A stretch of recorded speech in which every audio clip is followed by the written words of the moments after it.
di sebuah desa terpencil di jantung Kalimantan, di mana hutan yang lebat menyembunyikan misteri yang tak terucapkan, seorang pemuda kota bernama Ilham tiba dengan hati penuh ambisi. Warisan keluarga membawa langkahnya ke desa itu, tetapi bukan hanya tanah dan harta yang menarik perhatiannya. Matanya terpaku pada Alia, seorang gadis desa dengan senyum lembut dan hati sebersih embun pagi. Alia adalah cahaya bagi semua orang yang mengenalnya, terutama bagi Rendra, seorang pemuda desa sederhana yang diam-diam mendam cinta mendalam untuknya.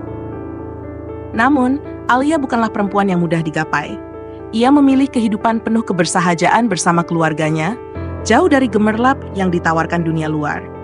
Sikapnya yang tulus membuat Ilham merasa terasing, tidak diterima, bahkan merasa tersaingi oleh Rendra, yang meski pendiam, memiliki keakraban yang tak terbantahkan dengan Alia. Rasa iri dan keangkuhan menguasai Ilham. Dalam pikirannya, sebagai pria kota, ia pantas mendapatkan segalanya, termasuk hati Alia. Ketika malam turun dan bayangan hutan mulai merayap menutupi desa, Ilham mulai mendengar bisikan tentang Nyai Sura, seorang dukun tua yang tinggal di tengah hutan, yang konon memiliki kekuatan mistis untuk mengubah takdir. Desas-desus itu semakin membakar ambisinya. Malam itu, di bawah remang cahaya bulan yang terhalang ranting-ranting pohon, Ilham memulai perjalanan yang akan mengubah hidupnya. Apakah yang akan terjadi? Apa harga yang harus ia bayar untuk menggapai sesuatu yang tidak pernah menjadi miliknya? Jangan lupa untuk like, subscribe, dan bagikan kisah ini agar semakin banyak yang menyaksikan perjalanan penuh misteri ini. Tetap ikuti cerita ini hingga akhir, karena setiap episode akan membawa kalian semakin dalam ke dunia cinta, pengkhianatan, dan kutukan yang tak terelakkan. Malam di desa itu terasa lebih sunyi dari biasanya.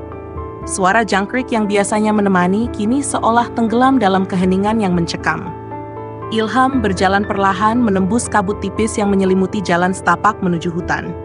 Di tangannya, ia menggenggam sebuah lentera tua, satu-satunya cahaya di tengah kegelapan yang semakin pekat. Ia tidak percaya pada dongeng atau takhayul, tetapi dorongan ambisi membuatnya nekat mencari sosok yang dikatakan mampu membalikkan hati manusia. Nyai Sura.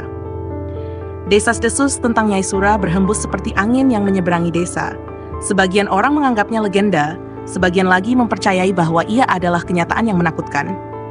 Ilham tahu bahwa langkah ini berbahaya, tetapi rasa iri dan amarah mengaburkan pikirannya.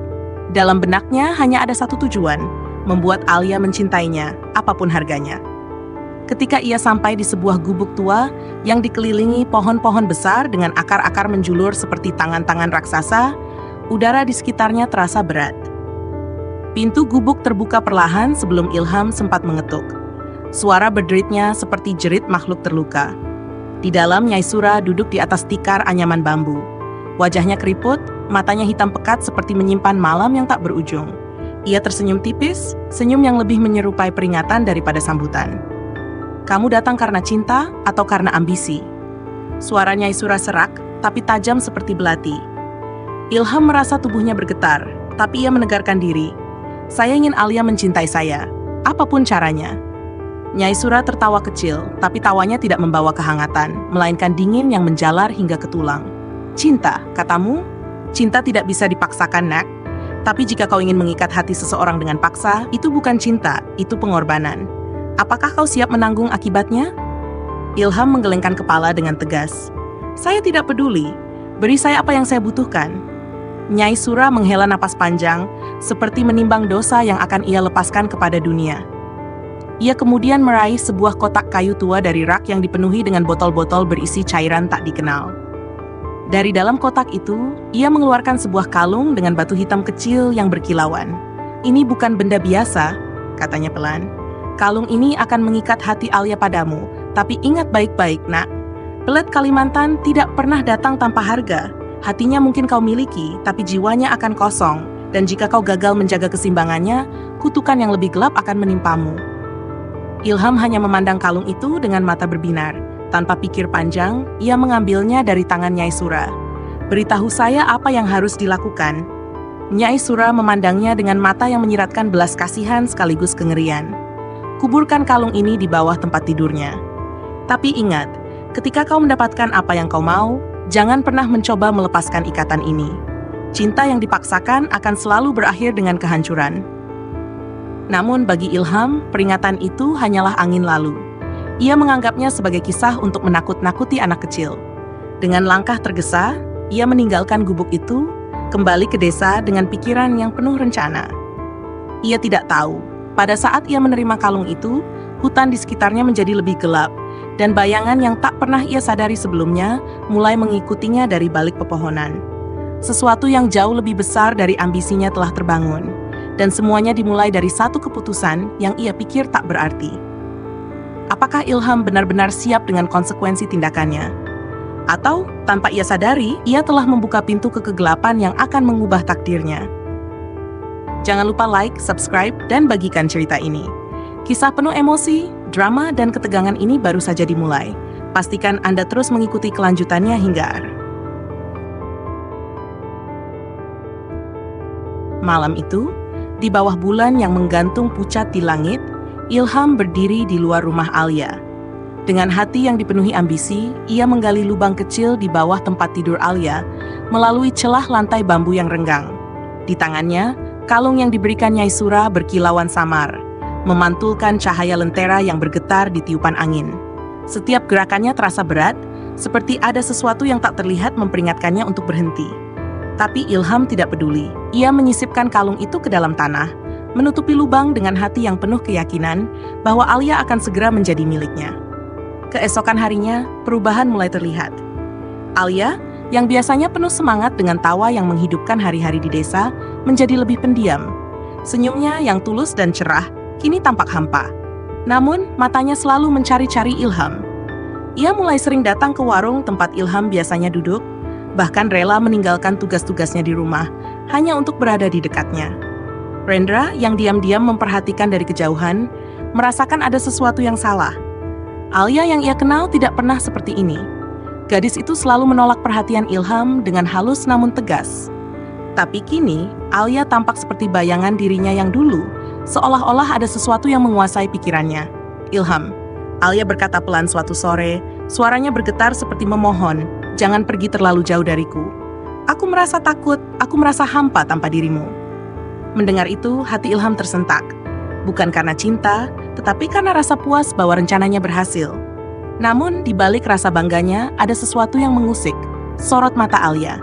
Tatapan itu kosong, seperti orang yang kehilangan arah dalam hidupnya. Malam-malam berikutnya membawa kejadian yang lebih ganjil. Alia mulai mengalami mimpi buruk. Ia sering terbangun dengan teriakan, tubuhnya basah oleh keringat dingin. Ia mengigau, menyebut nama-nama yang tidak dikenalnya, dan menangis tanpa sebab. Bayangan hitam di sudut kamar menatapku, bisiknya kepada ibunya suatu malam, gemetar ketakutan. Mereka tidak akan pergi. Mereka bilang aku milik mereka. Ibunya mencoba menenangkan, tetapi dalam hati ia merasa cemas. Alia, anaknya yang ceria, kini berubah menjadi gadis yang selalu murung, dihantui ketakutan yang tidak terlihat. Bahkan ia mulai jarang makan dan kehilangan berat badan dengan cepat. Sementara itu, Rendra tak bisa lagi menahan curiga. Ia mendekati Alia suatu hari ketika Ilham sedang pergi. Alia, apa yang terjadi padamu? Kau tidak seperti biasanya. Alia hanya menatapnya dengan mata yang tampak tidak fokus. Rendra, aku tidak tahu. Aku merasa terjebak seperti ada tali yang menarikku. Tapi aku tidak bisa melawan. Aku hanya ingin Ilham. Kata-kata itu menusuk hati Rendra seperti pisau. Ia tahu sesuatu yang gelap telah merenggut Alia darinya. Tanpa membuang waktu, ia mulai menyelidiki, bertanya pada orang tua di desa tentang pelet dan ilmu hitam. Semua jalan mengarah pada nama yang sama, Nyai Sura. Ketika Rendra akhirnya menemui Nyai Sura, ia mendengar kebenaran yang memilukan. Pelet Kalimantan yang digunakan itu kuat, ujar Nyai Sura. Hatinya terikat pada Ilham, tapi jiwanya terperangkap dalam kegelapan. Jika pelet itu tidak dihentikan, Alia akan kehilangan dirinya selamanya. Ia akan menjadi boneka hidup tanpa jiwa. Rendra merasa dadanya sesak. Ia mencengkeram tangan Nyai Sura, memohon, "Tolong Nyai, apa yang bisa aku lakukan untuk menyelamatkannya?" Nyai Sura memandangnya dengan sorot mata berat.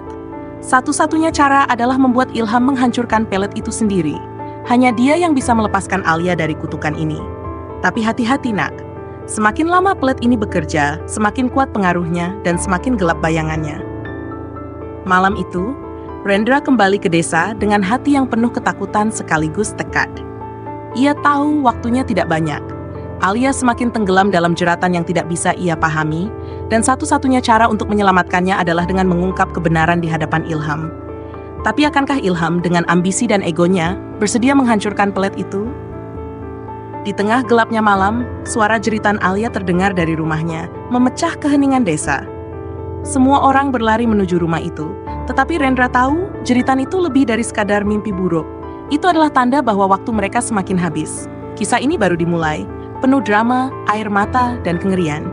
Akankah Alia selamat dari jerat kutukan ini? Jangan lupa like, subscribe, dan ikuti terus cerita ini hingga akhir. Rendra mencari kebenaran. Suasana malam di desa yang biasanya tenang berubah menjadi mencekam. Angin dingin berhembus tajam menembus celah-celah dinding rumah bambu. Di rumah Alia, jeritan-jeritan pilu kembali terdengar. Ibunya memeluk tubuh Alia yang gemetar di atas kasur, mencoba menenangkannya. Tapi tatapan mata Alia kosong, bibirnya bergerak-gerak seperti berbisik sesuatu yang tidak dapat dimengerti. Ilham, jangan tinggalkan aku. Aku milikmu, gumam Alia berulang-ulang, seperti mantra yang dipaksakan keluar dari bibirnya. Di sudut rumah, Rendra berdiri tak berdaya. Hatinya terasa hancur melihat gadis yang ia cintai kini menjadi bayangan dirinya yang dulu. Alia tampak seperti boneka rapuh, digerakkan oleh kekuatan yang tidak terlihat. Ia tahu, ini bukan Alia yang sesungguhnya. Malam itu, dengan hati yang dipenuhi tekad, Rendra memutuskan untuk bertemu Nyai Sura sekali lagi. Ia berjalan sendirian menuju hutan, meskipun rasa takut menyelimutinya. Cerita-cerita tentang roh-roh gentayangan di hutan itu selalu menjadi mimpi buruk bagi anak-anak desa. Namun, cintanya pada Alia lebih besar dari ketakutannya. Saat tiba di pondok Nyai Sura, suasana hening hanya terdengar suara gemerisik daun yang disapu angin. Rendra mengetuk pintu kayu yang sudah lapuk dengan gugup. Pintu itu terbuka dengan suara berderit, menampakkan Nyai Sura yang sudah menunggunya. "Kau kembali, nak?" tanya Nyai Sura, matanya yang keriput memancarkan aura tajam. "Apa yang kau temukan di hatimu?" Rendra menarik napas panjang. "Aku ingin menyelamatkan Alia, Nyai. Tolong beritahu aku apa yang harus kulakukan." Nyai Sura mengangguk perlahan lalu mengajak Rendra duduk di hadapannya. Ia menyalakan dupa, mengisi udara dengan aroma mistis yang menenangkan sekaligus menakutkan. "Pelet ini," kata Nyai Sura sambil menatap api kecil yang menyala, "adalah kutukan bagi yang menggunakannya dan bagi yang menjadi korban. Alia kini terjebak di antara dunia nyata dan bayang-bayang kegelapan. Hatinya telah diikat oleh mantra ilham, tapi jiwanya tersiksa oleh kekuatan yang tidak seharusnya disentuh manusia. Bagaimana aku bisa membebaskannya?" Rendra bertanya dengan suara gemetar. Nyai Sura menggeleng pelan. "Hanya ilham yang bisa memutuskan kutukan ini. Pelet itu adalah keinginannya, dan ia yang harus menghancurkannya. Tapi, nak, ada satu hal yang harus kau tahu. Ilham tidak akan mudah melepaskannya. Keinginan duniawinya terlalu kuat. Kau harus membuatnya sadar bahwa cinta sejati tidak pernah bisa dipaksakan." Rendra menggigit bibirnya. Pikirannya dipenuhi oleh bayangan Alia yang menderita, terjebak dalam perangkap cinta palsu. Jika Ilham tidak mau menghancurkannya, apa yang akan terjadi pada Alia? Nyai Sura terdiam sejenak, sebelum akhirnya menjawab dengan nada berat. Jika kutukan itu terus dibiarkan, Alia akan kehilangan jiwanya sepenuhnya. Ia akan menjadi tubuh yang hidup, tapi tanpa semangat, tanpa kesadaran. Ia akan menjadi milik bayangan yang telah mencengkeramnya. Mendengar itu, air mata Rendra mengalir. Ia menggenggam erat tangan Nyai Sura, memohon, "Nyai, aku akan melakukan apapun. Katakan, bagaimana aku bisa membuat Ilham menghancurkan pelet itu?" Nyai Sura tersenyum samar. "Hati manusia adalah senjata yang paling kuat. Bicaralah dengan Ilham, tunjukkan kebenaran di balik tindakannya. Tapi bersiaplah, nak. Tidak semua orang mau menghadapi bayangan dirinya sendiri." Dengan tekad yang bulat, Rendra meninggalkan pondok Nyai Sura. Di tengah perjalanan kembali, ia mendengar suara langkah kaki yang tidak terlihat. Bayangan-bayangan hitam mengikuti setiap langkahnya, berbisik dengan suara yang menyeramkan. Dia tidak akan menyerah. Dia tidak akan melepaskannya. Alia miliknya sekarang. Rendra mempercepat langkahnya, tetapi suara itu semakin keras, seolah-olah hutan itu mencoba menelannya hidup-hidup. Sesampainya di desa, ia melihat rumah Alia dalam keadaan gelap, kecuali satu lentera kecil yang menyala di jendela. Di dalam, Alia sedang duduk di lantai, memeluk lututnya, dengan mata yang menatap kosong ke arah pintu. Saat Rendra masuk, Alia berbisik, "Aku dengar suara mereka, Rendra. Mereka memanggilku. Mereka bilang aku tidak bisa pergi." Rendra mendekatinya, air matanya hampir tumpah. "Alia, aku berjanji, aku akan menyelamatkanmu." Tapi dalam hatinya, ia tahu, untuk menepati janji itu, ia harus menghadapi Ilham, dan mungkin menghadapi kegelapan yang lebih besar dari yang bisa ia bayangkan. Akankah Rendra berhasil meyakinkan Ilham untuk mematahkan kutukan ini? Ataukah Alia akan kehilangan jiwanya selamanya? Jangan lupa untuk terus mengikuti kisah ini hingga akhir yang penuh misteri dan air mata. Ilham menyadari kesalahannya. Malam itu Ilham terbangun dari tidurnya dengan tubuh bersimbah keringat. Mimpi buruk kembali menghantuinya, lebih nyata dan menakutkan dari sebelumnya. Dalam mimpinya, ia melihat Alia berdiri di tengah hutan yang gelap. Wajahnya pucat, matanya memancarkan kesedihan yang tak tertahankan, sementara darah mengalir dari kedua telapak tangannya. "Aku mencintaimu, Ilham. Tapi mengapa aku merasa seperti mati perlahan?" bisik Alia. Suaranya lirih, namun memekakkan telinga. Ilham mencoba meraih tangan Alia, tetapi semakin ia mendekat, tubuh Alia berubah menjadi bayangan hitam yang melayang dan menghilang di antara pepohonan. Suara tawa mengerikan memenuhi udara, membuat Ilham menjerit ketakutan hingga ia terbangun dengan nafas memburu. Hari-hari berikutnya menjadi semakin sulit bagi Ilham. Setiap kali ia menatap Alia, ada rasa sesak yang tak bisa ia jelaskan. Alia memang bersikap manis kepadanya, selalu memuji dan menyanjung setiap langkahnya. Tapi senyuman itu terasa kosong, seperti topeng yang menutupi sesuatu yang jauh lebih gelap. "Alia, kau bahagia bersamaku kan?" Ilham bertanya suatu malam dengan suara bergetar. Alia menatapnya dengan mata yang tampak kehilangan sinar, lalu menjawab pelan, "Selama aku bersamamu, aku tidak butuh apa-apa lagi. Tapi kenapa aku merasa ada sesuatu yang salah?" Kata-kata Alia menusuk hati Ilham. Ia mulai dihantui perasaan bersalah yang semakin berat. Kalung mantra yang ia kuburkan di bawah tempat tidur Alia kini terasa seperti beban tak kasat mata yang menghimpit dadanya. Pada suatu malam yang penuh hujan deras, Ilham kembali menemui Nyai Sura. Dengan wajah lesu dan penuh keputusasaan, ia berdiri di depan pintu pondok tua itu. Hujan membuat tubuhnya basah kuyup, tapi ia tidak peduli. "Nyai," katanya dengan suara bergetar, "aku salah. Aku tidak tahu apa yang harus kulakukan. Alia, dia tidak seperti yang kubayangkan." Nyai Sura, yang duduk di dekat perapian dengan tenang, menatap Ilham dengan tatapan tajam. "Akhirnya kau datang," ujarnya pelan. "Bayangan hatimu sudah terlalu gelap, nak. Apa kau siap menghadapi akibat dari tindakanmu?" Ilham terdiam, tubuhnya gemetar. "Aku hanya ingin Alia mencintaiku. Tapi yang terjadi, dia seperti boneka hidup. Dia tersenyum, tapi aku tahu itu bukan kebahagiaan." Nyai Sura menghela napas panjang, lalu berdiri dan mendekati Ilham. "Kutukan ini lebih dari sekadar ikatan cinta palsu, nak. Kau telah merampas kehendaknya, jiwanya. Untuk menghentikan ini, kau harus melakukan ritual pemutusan. Tapi aku peringatkan kau, ritual ini tidak mudah. Kau harus merelakan Alia sepenuhnya dan mengakui kesalahanmu dengan tulus. Jika tidak, kutukan ini akan semakin mengikat, tidak hanya pada Alia, tapi juga pada dirimu." "Bagaimana caranya, Nyai?" tanya Ilham, suaranya penuh kepanikan. Nyai Sura tersenyum tipis. "Ritual ini membutuhkan keberanian dan kejujuran. Kau harus pergi ke hutan tempat mantra itu diciptakan, membawa kalung mantra, dan membakarnya di bawah akar pohon besar. Tapi ingat, setiap langkahmu akan diawasi oleh bayangan dari dunia lain. Mereka akan mencoba menghentikanmu." Malam itu, Ilham kembali ke rumahnya dengan rasa takut yang menguasai hatinya. Kalung mantra yang ia kubur di bawah tempat tidur Alia kini terasa seperti bara yang menyala di pikirannya. Ia menggali tanah dengan tangan kosong. Tubuhnya gemetar saat jari-jarinya meraih kalung itu. Ketika ia mengangkat kalung tersebut, bayangan hitam mulai muncul di sudut matanya. Suara berbisik memenuhi ruangan, membuat Ilham memejamkan mata dan berteriak, "Aku akan memperbaiki semuanya. Pergi dari sini." Namun, bayangan itu tidak pergi.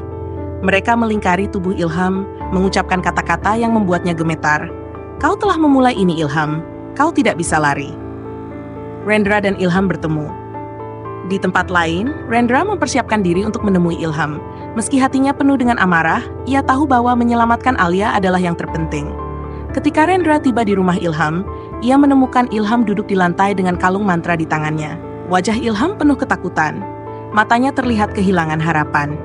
"Ilham," kata Rendra dengan nada tegas, "aku tahu apa yang kau lakukan pada Alia. Jika kau memiliki sedikit saja hati nurani, kau akan berhenti sekarang." Ilham menatap Rendra dengan mata merah. Aku tidak tahu ini akan menjadi seperti ini. Aku hanya ingin dia mencintaiku. Tapi sekarang, aku tidak tahu bagaimana memperbaiki semuanya. Rendra mendekat, mengambil napas panjang. Nyai Sura sudah memberitahuku, kau harus menghancurkan kutukan ini, tapi aku tidak bisa melakukannya tanpa dirimu. Alia butuh kau untuk membebaskannya. Mata Ilham berkaca-kaca. Ia tahu Rendra benar, tapi rasa takut menguasainya. Apa aku bisa melakukannya? Jika aku melepaskan Alia, aku akan kehilangan segalanya. Tidak, Ilham, jawab Rendra dengan suara bergetar. Yang kau miliki sekarang hanyalah bayangan kosong. Jika kau benar-benar mencintai Alia, kau akan membebaskannya. Ilham terdiam lama. Kata-kata Rendra menggema di kepalanya, menyayat hatinya. Dengan tangan gemetar, ia menggenggam kalung mantra itu lebih erat. Aku akan melakukannya, katanya akhirnya, meskipun ketakutan masih mencengkeram hatinya. Tapi aku tidak tahu apakah aku cukup kuat. Mereka memutuskan untuk pergi ke hutan malam itu. Hutan yang gelap dan penuh dengan misteri kini menjadi saksi perjalanan mereka, di mana nyawa, cinta, dan kehendak mereka akan diuji. Namun mereka tidak tahu apa yang menunggu mereka di sana.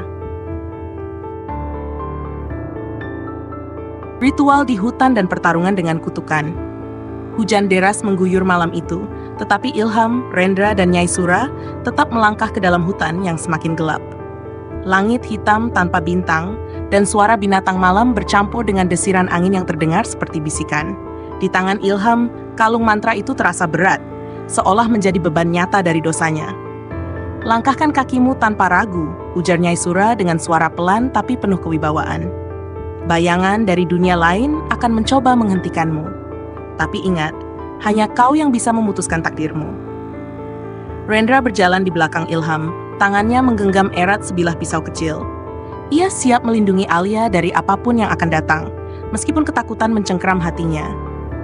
Langkah mereka semakin dalam, hingga akhirnya mereka sampai di sebuah pohon besar yang akar-akarnya menjalar ke segala arah, seperti tangan yang mencoba mencengkeram bumi.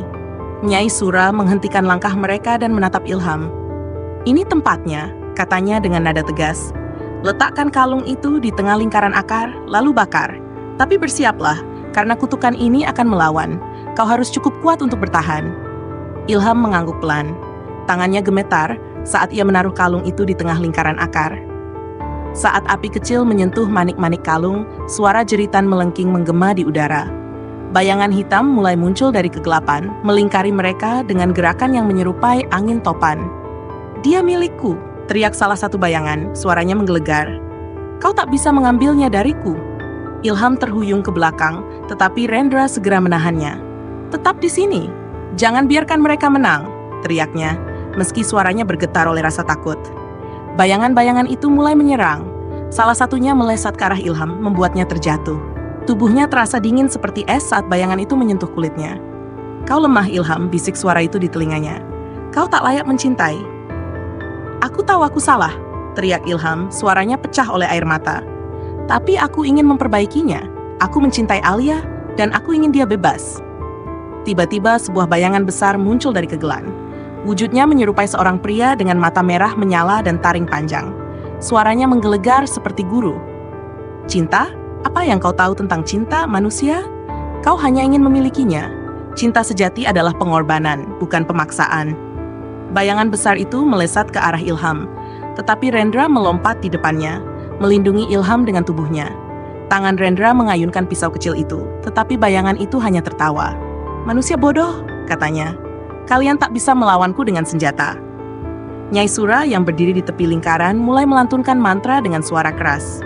Suaranya memecah keheningan malam, menambah suasana mencekam. Bayangan-bayangan itu tampak bergetar, seperti mencoba melawan kekuatan mantra. Ilham, dengan sisa keberanian yang dimilikinya, bangkit dan menatap bayangan besar itu. Aku mungkin egois, aku mungkin bodoh, tapi kali ini aku akan melakukan yang benar. Aku akan melepaskannya. Dengan tangan gemetar, Ilham menyulut api yang lebih besar, membakar kalung itu sepenuhnya. Jeritan melengking kembali terdengar, lebih keras dari sebelumnya. Bayangan-bayangan itu berputar liar, kemudian satu persatu menghilang ke dalam kegelapan. Namun bayangan besar itu tetap berdiri di hadapan Ilham. Kau pikir ini selesai begitu saja? Tanyanya dengan suara menggema. Kau telah memulai sesuatu yang tak bisa kau hentikan. Ilham menatap bayangan itu dengan mata penuh air mata. Aku tidak peduli apa yang akan terjadi padaku. Asalkan Alia bebas, itu sudah cukup. Bayangan itu tersenyum dingin, lalu mendekati Ilham. Keberanianmu menarik, katanya. Tapi ingat, setiap tindakan memiliki harga. Aku akan pergi, tapi jiwamu akan dihantui selamanya oleh bayangan dari dosa-dosamu. Setelah mengatakan itu, bayangan itu menghilang. Hutan kembali sunyi, hanya suara hujan yang tersisa. Kalung mantra telah hancur sepenuhnya, meninggalkan abu hitam yang perlahan tersapu oleh angin. Ilham jatuh terduduk, tubuhnya gemetar hebat. Rendra mendekatinya, meletakkan tangan di bahunya. Kau telah melakukan hal yang benar, katanya, meski suaranya masih dipenuhi emosi. Nyai Sura menatap mereka dengan wajah tenang, tapi sorot matanya menunjukkan kelelahan. Kutukan itu telah pergi, katanya. Alia akan bebas, tapi perjalanan kalian belum selesai. Ini baru permulaan dari penebusan dosa. Di tempat lain, Alia yang sedang tertidur tiba-tiba terbangun. Tubuhnya terasa ringan, dan untuk pertama kalinya dalam beberapa waktu, ia merasa seperti dirinya sendiri. Namun, kenangan tentang Ilham, Rendra, dan semuanya besar. Ia hanya tahu satu hal, sesuatu yang berat telah pergi dalam. Penutupan, Alia kembali bebas. Fajar mulai menyingsing di balik pepohonan, memberikan warna keemasan pada dedaunan yang basah oleh hujan semalam. Di rumah keluarga Alia, suasana memencekam masih terasa. Alia duduk di tepi tempat tidurnya, memandang jendela dengan tatapan kosong. Meskipun ia telah terlepas dari belenggu mantra pelet, perasaan aneh masih menyelimutinya. Seperti ada bagian dari dirinya yang hilang, namun tak bisa ia sebutkan. Ibunya memegang tangannya, mencoba memberikan ketenangan, meskipun hatinya dipenuhi kekhawatiran. Alia, kamu baik-baik saja, nak? Tanyanya lembut. Alia mengangguk perlahan, meski air mata mulai menggenang di pelupuk matanya. Entahlah, Bu. Rasanya seperti aku berjalan dalam mimpi panjang yang tak kunjung selesai. Di sisi lain, Ilham dan Rendra berjalan keluar dari hutan bersama Nyai Sura. Wajah mereka penuh kelelahan, tapi ada juga secercah harapan yang mulai tumbuh. Ilham, dengan langkah berat, menatap ke arah desa. Ia tahu perjalanan ini belum selesai. Ia masih harus menghadapi Alia dan dirinya sendiri. Apa yang akan kau lakukan sekarang? Tanya Rendra, nada suaranya penuh ketegangan. Meski ia mencintai Alia dengan tulus, ia tak bisa mengabaikan kenyataan bahwa Ilham telah mengambil risiko besar untuk membebaskannya. Aku akan bicara dengan Alia, jawab Ilham, suaranya lemah tapi tegas. Aku harus meminta maaf, meski aku tahu mungkin dia tak akan pernah memaafkanku. Rendra mengangguk, meski hatinya terasa berat. Baginya, kebahagiaan Alia adalah yang utama, meskipun itu berarti memberi ruang bagi Ilham untuk menebus kesalahannya. Ketika mereka tiba di rumah Alia, suasana berubah menjadi hening.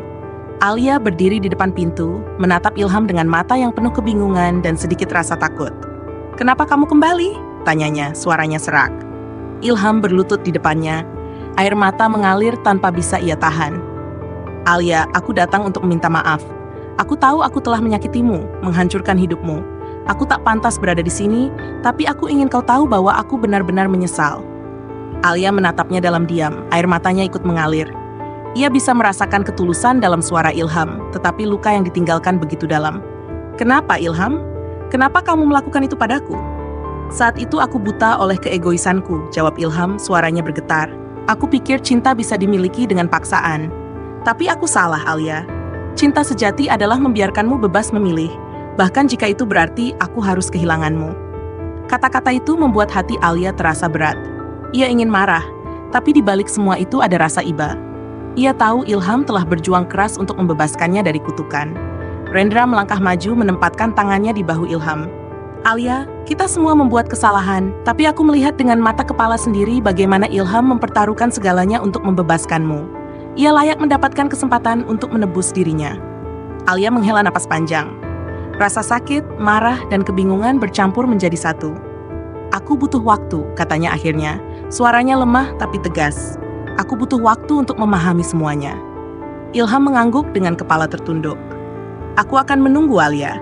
Berapapun lama waktu yang kau butuhkan." Beberapa minggu berlalu, dan kehidupan di desa perlahan kembali normal. Alia mulai menemukan kedamaian di dalam dirinya, meskipun kenangan tentang masa lalu masih menghantui. Rendra tetap berada di sisinya, memberikan dukungan tanpa menuntut apapun. Sementara itu, Ilham kembali ke kota, membawa pelajaran berharga tentang cinta, pengorbanan, dan penyesalan. Di malam yang tenang, Alia berdiri di bawah pohon besar tempat segala kutukan itu berakhir. Ia menatap langit yang dipenuhi bintang, merasa seperti akhirnya bisa bernapas lega. "Terima kasih," bisiknya, meskipun ia tak tahu kepada siapa ucapan itu ditujukan, kepada Rendra, Ilham, atau mungkin kepada semesta yang telah memberinya kesempatan untuk hidup kembali. Kisah ini adalah pengingat bahwa cinta sejati bukanlah soal memiliki, melainkan tentang memberi dan melepaskan. Setiap luka bisa sembuh dengan waktu, asalkan ada kejujuran, pengorbanan, dan ketulusan dalam hati. Pesan moral, cinta sejati tak pernah memaksa. Hari-hari berlalu, dan kehidupan Alia mulai kembali seperti semula. Namun, di dalam hatinya, jejak pengalaman pahit yang ia alami masih membekas. Ia kembali mengurus ladang bersama keluarganya dengan Rendra yang selalu setia membantu. Namun, malam-malam Alia masih dihiasi mimpi-mimpi samar, bayangan wajah Ilham yang menangis, dan suara-suara asing yang menyerukan pengampunan. Di kota, Ilham menjalani hidup yang baru, jauh dari gemerlap ambisi masa lalunya. Ia menghabiskan waktunya dengan membantu orang-orang yang membutuhkan, berharap bahwa kebaikan yang ia tanam dapat menjadi penebusan atas kesalahannya. Namun, di dalam hatinya, bayangan Alia tetap hidup. Ia tak pernah lupa mata penuh luka itu, atau senyuman yang perlahan memudar karena kesalahannya. Suatu hari, Ilham kembali ke desa bukan untuk merebut apapun, melainkan untuk menyerahkan sesuatu yang telah lama ia simpan. Sebuah surat untuk Alia. Ia menyerahkannya kepada Rendra dengan pesan singkat, "Aku hanya ingin dia tahu, aku telah berubah. Tidak ada yang lain." Rendra, meski hatinya masih memendam cemburu, merasakan ketulusan dalam kata-kata Ilham. Ia menyerahkan surat itu kepada Alia yang membukanya dengan tangan gemetar. Di dalamnya hanya ada beberapa kalimat sederhana. "Alia, aku tidak meminta maaf lagi karena kata-kata tak pernah cukup. Tapi aku berjanji, selama sisa hidupku, aku akan melakukan yang terbaik untuk menjadi manusia yang lebih baik. Terima kasih telah mengajarkan aku apa arti cinta sejati, bukan memiliki, melainkan merelakan. Semoga kau selalu bahagia, Ilham." Mata Alia basah oleh air mata. Surat itu bukan permintaan untuk kembali, bukan juga tuntutan akan pengampunan. Itu adalah pengakuan dari seorang pria yang akhirnya memahami arti cinta yang sejati.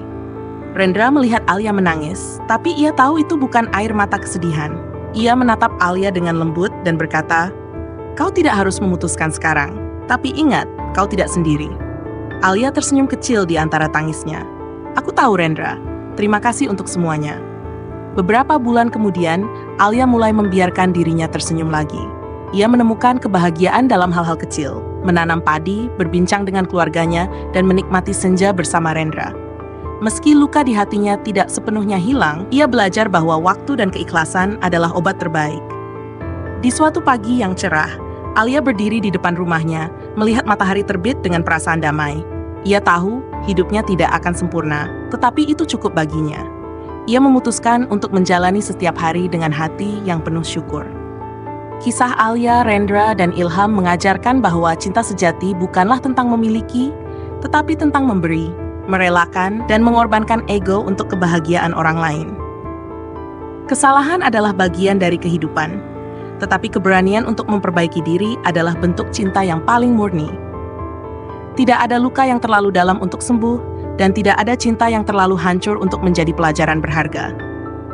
Semoga kisah ini menjadi pengingat bahwa kebahagiaan sejati hanya bisa ditemukan dalam keikhlasan dan hati yang tulus. Terima kasih telah mengikuti perjalanan cerita ini hingga selesai. Jangan lupa untuk like, komen, dan subscribe agar kalian tidak ketinggalan kisah-kisah lain yang penuh makna dan emosi. Sampai jumpa di cerita berikutnya, dan semoga kalian selalu menemukan cinta sejati dalam hidup kalian.